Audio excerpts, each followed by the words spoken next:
Today's Imprint Weekly podcast is brought to you by Accenture. Change is afoot in child welfare. Change that means agencies focus on results for children and keep far more of them safe at home with their own families. Accenture's child welfare team is leading the way in the effort to ensure technology does its part in that success story. Accenture offers cutting-edge case management tools that ensure agencies can see insights that drive decision-making and caseworkers have information they need at their fingertips. Together, these tools help agencies stay laser-focused, reinventing child welfare into a source of strength for families when they need it.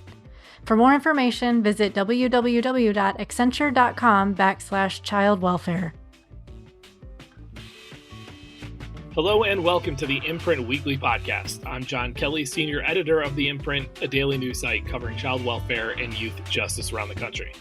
You can read all of our coverage at imprintnews.org or check us out on Facebook or Twitter at the Imprint News. You can also sign up on our homepage for our free weekly and monthly newsletters, and for professionals in child welfare and youth justice, subscribe to our Youth Services Insider section for a closer look at news on business, policy, and practice.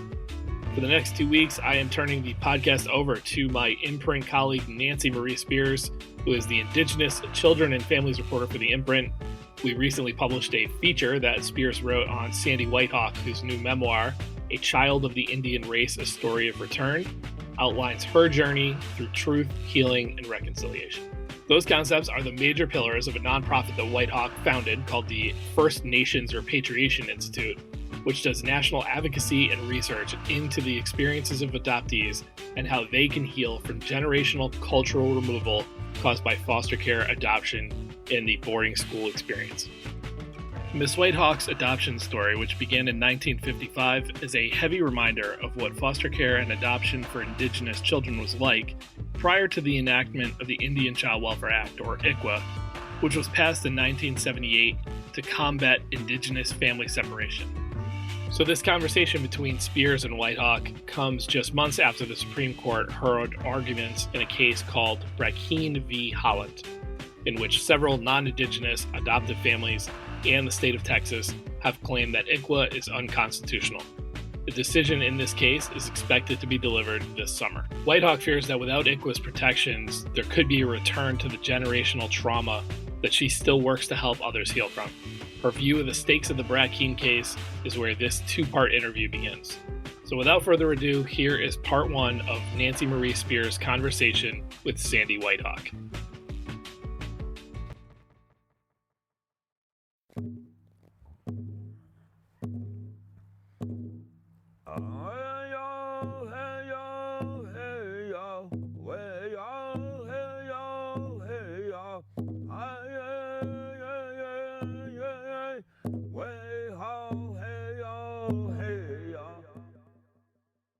So if something happens with the Brackeen case, should it get dismantled in part or in full? What do you see this country reverting back to? Are you concerned that you'll see it go back to the way that you experienced it and described in your book? What do you see? Well, it's already shown Minnesota has the highest rate of Indian child removal in this nation. Forget the exact numbers, but they're awful. We already have a disrespect for our desire to keep our children within our homes because there's so much worker bias toward families, not even just, certainly Native families. It's like they have the social work system is a punitive system, not geared for healing and, encouraging. There was just a show on CBS yesterday morning, and then of course, we're not counted. They didn't count our statistics, but they told a story of how child welfare really misses the mark. And so it really does ours as well. Our families are in crisis. They're not treated as families in crisis. They're, everything is so punitive, and it isn't, poverty is such a barrier for most of them. And then if there's addiction, it doesn't work to address that. It takes children, and then puts money in a foster home, which doesn't make any sense. They could have used that money to help the mother and the father, but it'll be worse. It'll be a wholesale of Native children all over again. That's my fear. Although Minnesota is already gathering and meeting to make sure Minnesota Indian Family Preservation Act, and they've had that. So whatever states implemented their own ICWA or their, some form of it, like how the Minnesota has that, we'll have that.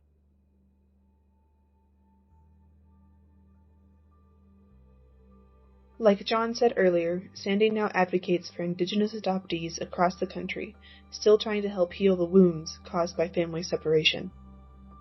But in order to help others reclaim their culture, Sandy had to go through the long journey of finding sobriety and finding her indigeneity. Neither was easy. Sandy's book details several themes around the experiences of adoption as a Native American Sicangu Lakota child. She remembers her early childhood as one steeped with cultural isolation and abuse, after being removed to a white missionary couple's home at just 18 months old. She recalls how she endured this traumatic separation in her book, sometimes through anecdotes in various chapters, others through poetry that was scattered throughout her memoir. I asked her specifically about one poem, at the beginning of chapter 4, titled "Isolation is Familiar." She recounted to me the nights the events in that prose described. That night, I had this sensation of being watched, or, like somebody was there. I can still see it. And I had no idea. I had never heard a drum at that point. I went home and went back the next year, 89. That's the first time I heard the drum at home. Wow. And so I didn't know what anything was. No reference. And the fact that I stayed here, that I thought I saw Indian people, I didn't know what they looked like. It was a sensation I had. I talk about not having our image reflected into us anywhere. No TV, nothing. Even today, we rarely see. Now we got dark winds and res dogs, but before that, and if you don't have Hulu or whatever the heck it's on, Peacock, whatever, you still don't have that, right? Right. But anyway, we didn't have that. We don't look like anybody in the family. My dad died when I was 6. My mom was an only child. So I only called a couple people, her cousins, and one aunt and one uncle. And so I didn't even grow up with a sense of extended family or family at all. But nevertheless, I've sat and said, well, yeah, but a lot of kids do end up having all kinds of white cousins because, the way families are. And when families get together, a lot of times they'll say, you laugh just like your Aunt Gladys, you look or walk, you hold your head, just, all these little things, right? We never are told that. And then we have to hear families celebrate that over and over and over. So it deepens that isolation. Our toes, our feet, our nothing doesn't ever get told we're like anyone. So it is critical in adoption that, that be taken into consideration. And I'm really not pro-adoption at all because there's so many of the things that we don't talk about. Love will not replace any of that. So it's not even about the abuse, which is high. Adoption is really, they created a saviorism mentality. I was one of 9 children. I was the 3rd oldest. And there were a set of 4 she had when she was married to Max York. I'm smiling because he looked like a gangster, white guy from Gregory. But the oldest of that sibling set, Deborah, was 10 when they were taken. And she goes, our mom never hit us. I knew that. I guess we were poor. I remember her selling things and, trying to get money for food and stuff. But she said, I never felt scared or whatever, but they were removed because of the electricity had got cut off. So it was just, like I said, judgmental and ridiculous. They could have lived indefinitely without electricity. People have for generations. Right. We act like this is like the first time that people have done this or something. Yeah. So anyway, there just isn't any real hard focus on family preservation. It's always on meet these demands. If you don't, and I've listened to women who've lost their children. They would talk about how they'd keep moving the goalpost. Oh, you got that done. Now you got to do this. Or they were so ridiculously difficult to achieve. Something that always strikes me when we talk about the conversation of family removals is I always want to make sure that I'm acknowledging both the family that the child was removed from as well as the land, because there is that geographical impact of what happens. And I was wondering if anything that you'd like to speak to, describe your experiences regarding not just what was taken away spiritually, culturally with your family, but what you had to go without being miles and miles away from home. And my first experience just being on Rosebud was I had like an immediate visceral reaction that I didn't expect. It felt like I was deep breathing for the first time. And that I just always referred to it as home. And I had never felt home before. And even though I didn't understand any of that, I never understood what it meant. So the guy that ended up taking me around located my uncles and met them. Oh, and my one aunt, even though I had 19 living aunts and uncles. I was just chatting with him and I said, this is all just seems like divine intervention, the way this all came, because the way it did come together is like pretty crazy. And I said that I just have one regret. I said, my mom died a couple years ago. It'd have been nice to meet her. And he says, this is your mother. And he just put his hand out like that as we were driving. And he goes, she's been here waiting for you. I knew immediately what he meant, even though I had no concept. Nobody had said Mother Earth or there anything at all prior to that moment. He didn't even go into depth. I was just quiet after he said that. I was quiet because I knew exactly what he meant. When things got really crazy and hard in the house, I used to run up this little hill behind our house. And there was like, on top of that hill was all plushy grass and then some trees. And I would lay in that grass prostrate, just crying hard and stay up there till I wasn't going to be crying anymore. And I can still feel that grass and smell it and, the bugs and everything. And I would just lay there. Instinctively, I was going to be nurtured. And I didn't know that at all until he said that day. And that gave me that connection that, and the land is powerful to where we are, where all my ancestors where I took my first toddler steps even were there. So just in that one sentence, here's your mother. She's been waiting for you. So yeah, it's pretty awesome. So your biological brother was also adopted into the same home you were. Did he suffer similar abuses? I don't know.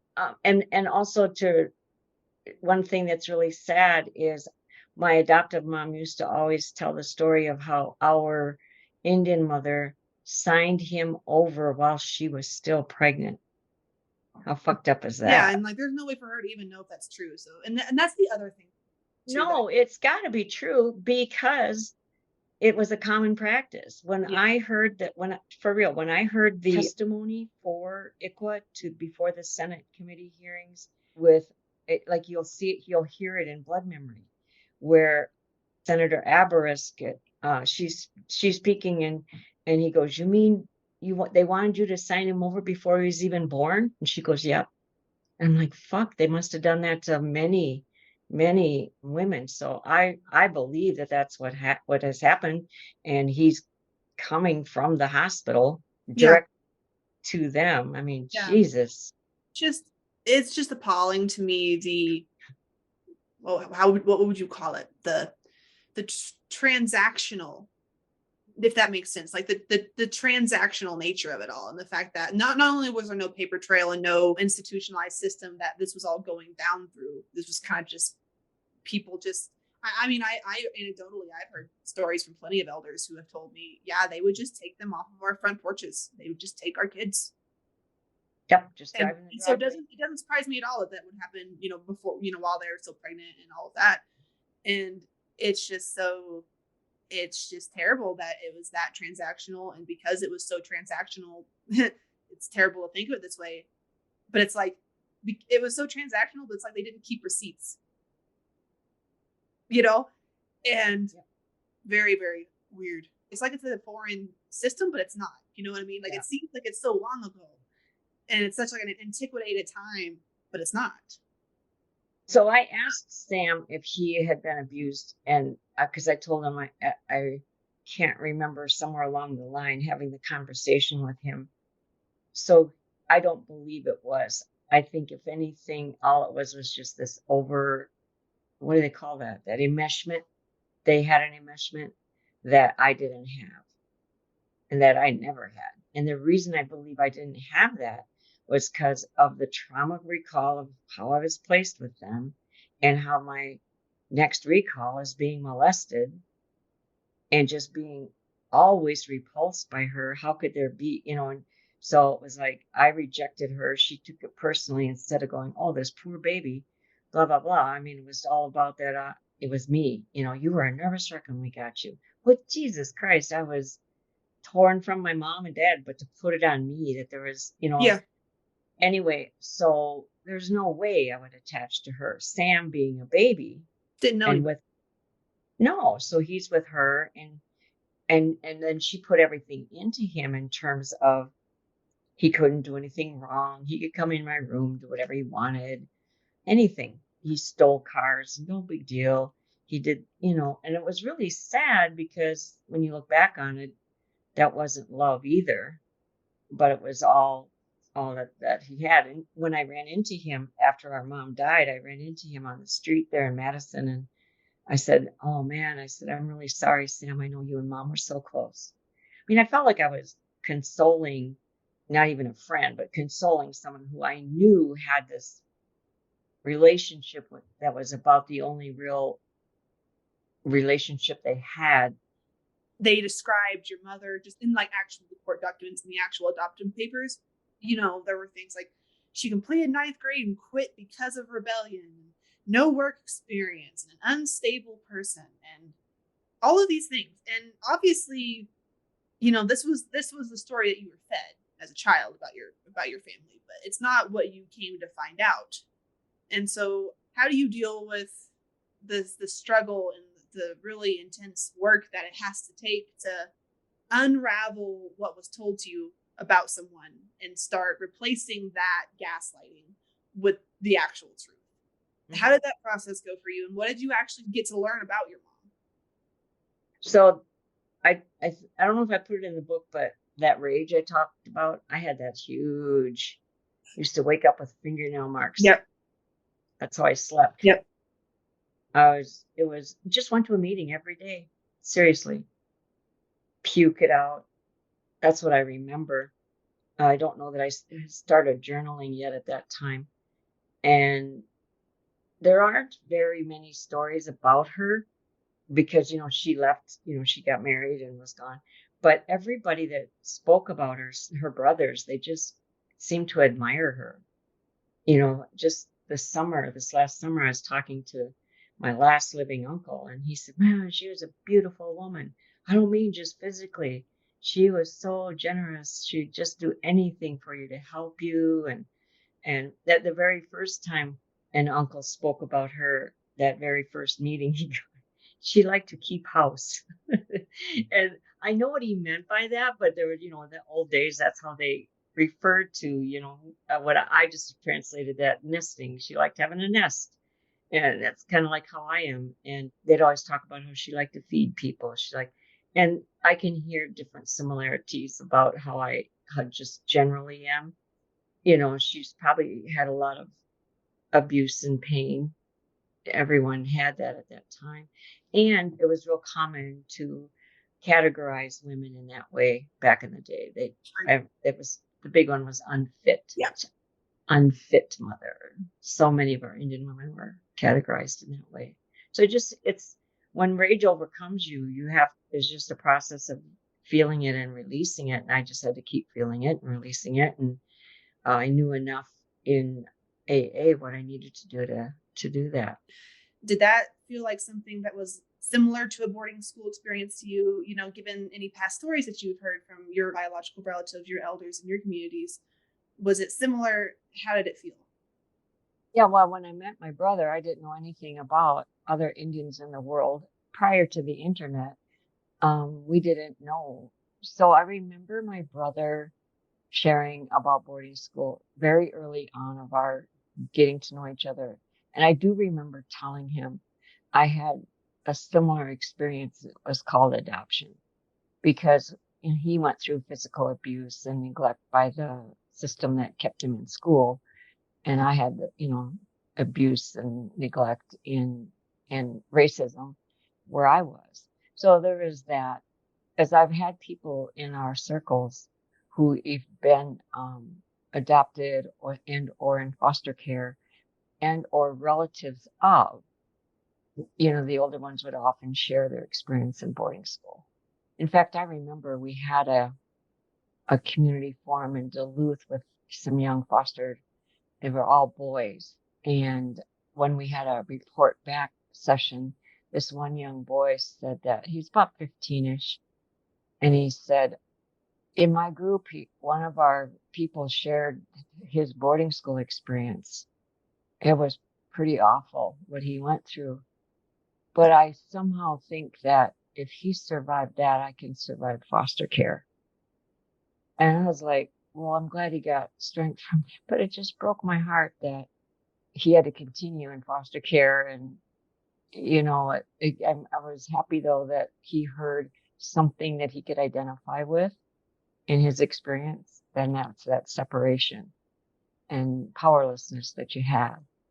And so, there are similarities in all of our separations, birth relatives, birth mothers, birth fathers, the adoptee, and it's the same with boarding school.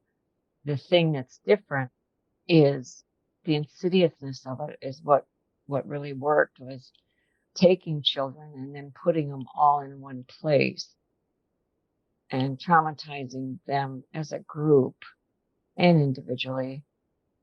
Adoption, you're taken and you're not around anybody other than white people. It makes it another level of that isolation. Are you a professional in the field of child welfare, juvenile justice, or other family and youth services? Subscribe today to Youth Services Insider, the Imprint's exclusive section on all the insider news you need to stay in the know. Funding opportunities, major federal and state policy shifts, interviews with key leaders in the field. It's all available only for our Youth Services Insider subscribers. Sign up for a monthly or yearly subscription today by visiting imprintnews.org/subscribe. Our podcast listeners get 10% off their subscription by entering the promo code PODCAST10. That's imprintnews.org/subscribe and get 10% off your subscription by entering the promo code PODCAST10 today.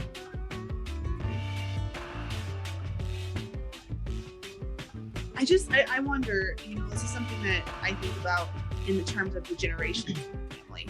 I see you and all of the work that you do in the advocacy and how much healing and heart work that it took for you to be in the place you are right now. And then I see your daughter and all of the artistry and the creativity and everything that she brings into her cultural significance. And then I see you tell the story of your husband and the fact that he was very anti-Indian or wanted you to hide and shy away from it and just not bring it up and just be over it, basically. And I wonder, in terms of that, like, how did that experience, first the 13-year marriage with your first husband and then your adoptive mother and the way she treated you and treated your family, what impact did that have on how you raised your children?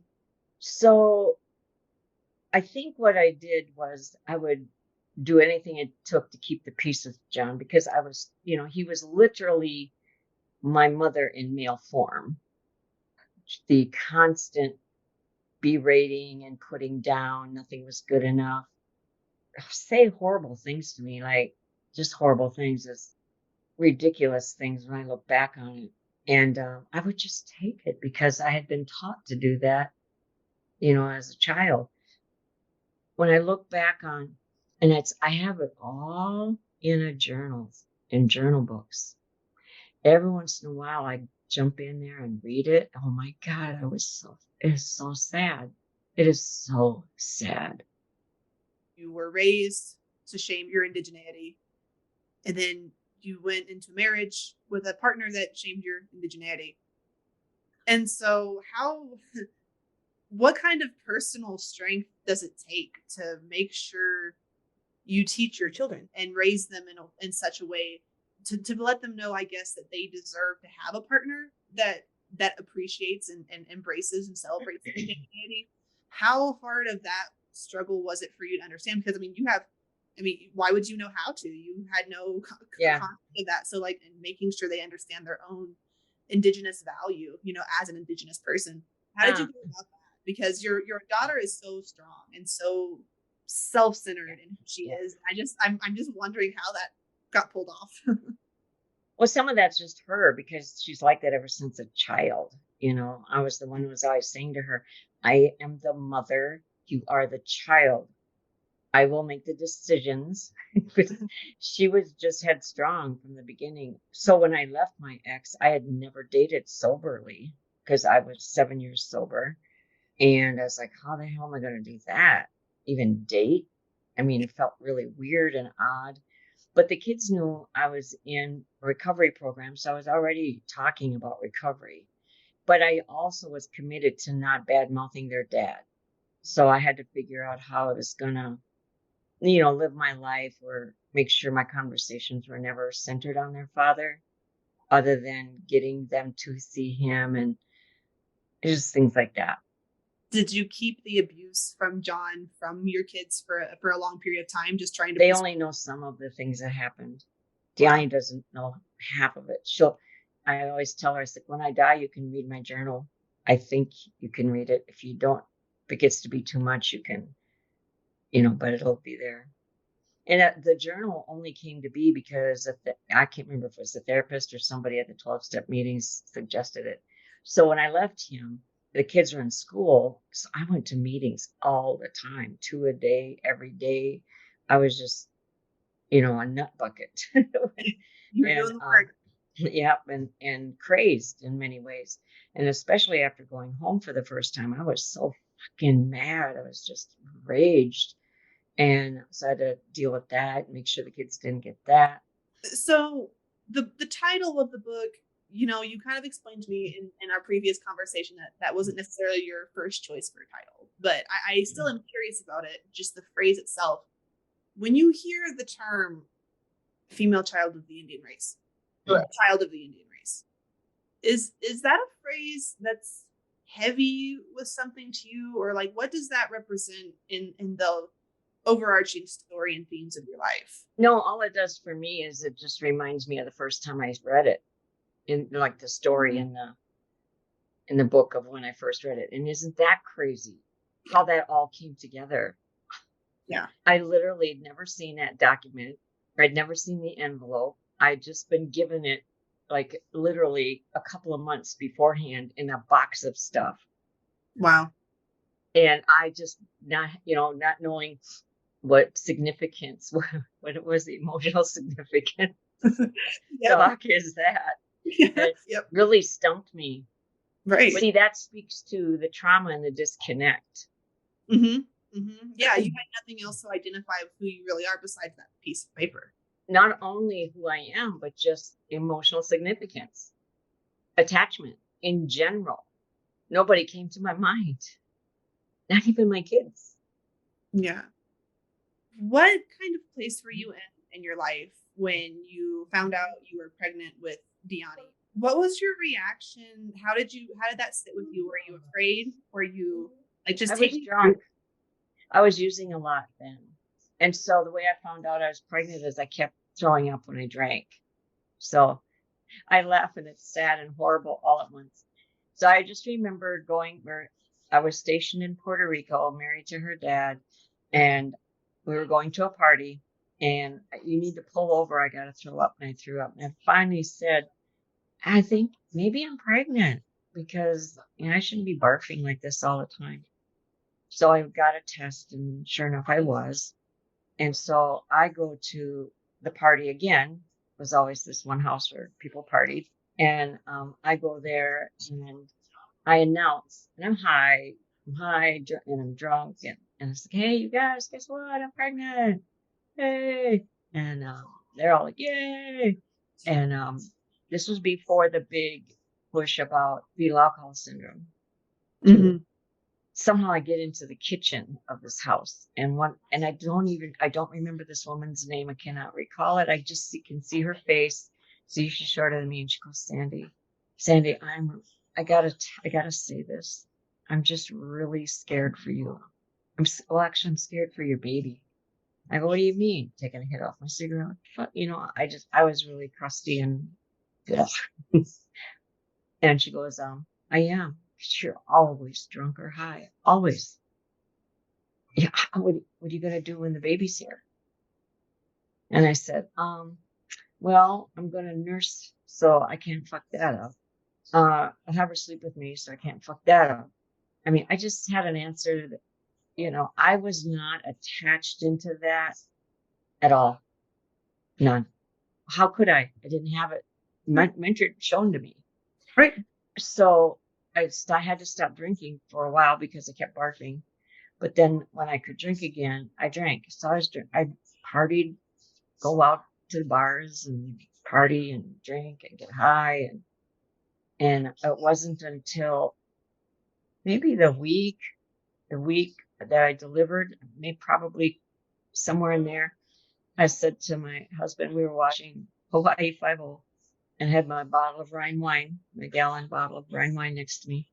And I said, I probably should cut back here because I could go into labor anytime and I'd be drunk in labor. So maybe I should back off. And he goes, yeah, probably. So I did.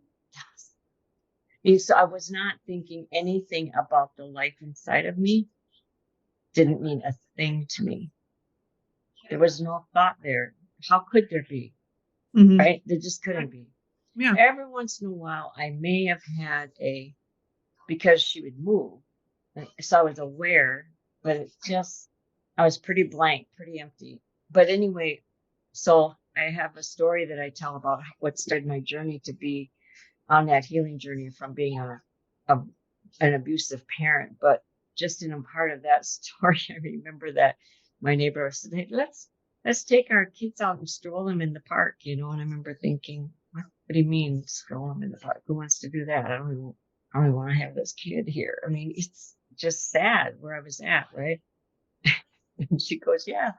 And I remember thinking way later, in my sobriety, I went, yeah, the reason it didn't make any sense to me is the only time I strolled Deani anywhere was to the liquor store a block and a half from where we lived. That was my strolling to her. So I never went to a park. I didn't do anything like that. Mm-hmm. Yeah. So it's amazing. She had to be really resilient to be my baby. And so was she completely okay with no issues at birth? Can you believe it? Yes. Wow. Was that I bet that was a shock to you when you... No, I didn't even think of it then because why would I? Right. It's like everyone wants to give me credit for something, but I lived it, so I know how detached I was. I'm sorry, but it's like there's so many things about child rearing that are ingrained in you from how you were raised, and if something isn't present in your story, how are you going to know about it? And so I just want to say I'm so proud and grateful that you have the grace within yourself to admit that wasn't your fault, that not knowing that wasn't your fault. You know what I mean? Right. Obviously, there's no way you would have. So I just think that that's a really, really strong place to be. I don't like to use the word resilient when I'm talking about Indigenous people, just because it's such a buzzword. And I just think that why congratulate someone for being resilient for how many hits they've taken or for, that's not. I get our trainings all the time. I rarely use it in those settings because probably 15 years ago, someone said that to me. You are so resilient. Your people are so resilient. I said, yeah, we shouldn't have to be. Yeah. But thank you. Yeah, it's not a compliment. Yeah, that's what I mean. It's like, I don't really consider it a compliment, so I try to just avoid it. So did you stop? Were you kind of still using after she was born? Or Oh, yeah. Okay. Oh, yeah. I was, as soon as I got her home. I got a picture of me somewhere nursing her, and I'm smoking a cigarette, I think. I don't think I'm smoking a joint. And I had my drink next to me. Oh, yeah, that poor baby. I wasn't sober at all until she was 5. What made you was there like a moment where you decided you really need to change, or why did you start becoming sober when she was 5? I've been partying. There comes a point in everyone's life along the way of an addict where it's just like, well, what am I doing? Can't do anything about it, but you have the thought, And in December of that year, 1980, was the first time I'd taken my welfare check to the bar and cash it. I'd never done that before. And I lost 5 days from that point to December 10th, when I was, what I recall, that was a level of shame that I had not crossed before, because I had no money. I didn't have any money in my pockets, enough to pay the rent, and the rent was $16. It was according to my income. So I'm like, dang, I look in another pocket, and it's Coke that has been between 2 pages and melting. And so my idea about it was going to sell that probably, but it fucked that up. It was then that Deani comes in, because Christmas stuff had started coming out, and she wanted to know, when are we going to get a tree? And I remember I told her, I got a baby next to me here. And I said, oh, get out of here, and her little face. And I said, I told you, get back to your room, because that's the way I used to talk all the time. So I can still see her face. I still see that. And she goes back in the room, and I sat there and was just staring at the wood design on the table. And I lit a cigarette, and I took a really deep, long drag off that, and prayed this prayer, only one line. I said, God, please remove this compulsion in me to drink. I would have never said, oh, in Jesus' name, amen, because that's how I've been taught to pray. And I would have never said compulsion. That prayer was a miracle prayer. And I haven't had a drink since then. Yeah, I mean, one thing that I have always been struck by from this story that I read is how much healing and work that you had already done in your recovery before you even started reconnecting with your culture, right? Like you had done all of the work for that. And then you started the even bigger task of spiritual awakening, like the actual, not just healing the body and the soul, but like actual spirit. But you made it so clear in the book that even though you had done all that work, you were obviously still struggling, right? Like you didn't have it all. You didn't have everything together yet. So all I had was the tools to do it. Yeah. And that first part of recovery really kind of helped inform kind of what you needed to do a little bit. Oh, yeah. If I hadn't had that foundation, 7 years clean is what you know is how to stay sober, no matter what you're faced with, because you learn by watching in the program. You learn and watch people going, okay, well, if they can do that, I can do it. What'd they do? They come to meetings all the time. Why is it coming to meetings all the time? Oh, because it works. I mean, it's just kind of like this thing. And I literally that's what I was, like a robot. Kids are in school, first meeting at the clubhouses at 10 a.m. Bam, I was there. Second meeting was at 1 o'clock. I was there. Deani says, though, she goes, I spent my life waiting for you to come back from meetings. Or she'd say, why do you always have to go to those meetings? And I'd always say, because I learned how to be a nice mommy. You want me to be a nice mommy? I have to keep going to these meetings. But that's really was the foundation.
Thanks to Nancy Marie Spears for hosting this week's episode, and thank you to Sandy Whitehawk for joining her. The Imprint Weekly Podcast is a production of Fostering Media Connections, a California-based nonprofit that publishes the Imprint, Fostering Families Today, and operates the Youth Voice program. This podcast is produced and mixed by Christine Anjoko, with music by Luke Giroux and Cyrus Elia. The song Wable Nietzsche, which is heard before and after today's interview, was written and performed by Jerry Dearly. If you enjoyed this episode, we would love it if you consider subscribing or giving us a 5-star rating on Apple, Spotify, or wherever you download your podcasts. And we would really appreciate if you would consider supporting our work here on the podcast and in print.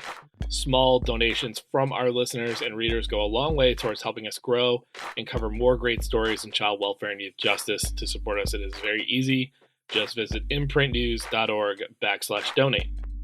You can follow The Imprint on Twitter and Facebook by searching the handle @TheImprintNews and visit us on the web at imprintnews.org. And you can always reach us over email at tips@imprintnews.org. I'm John Kelly. We'll see you next week.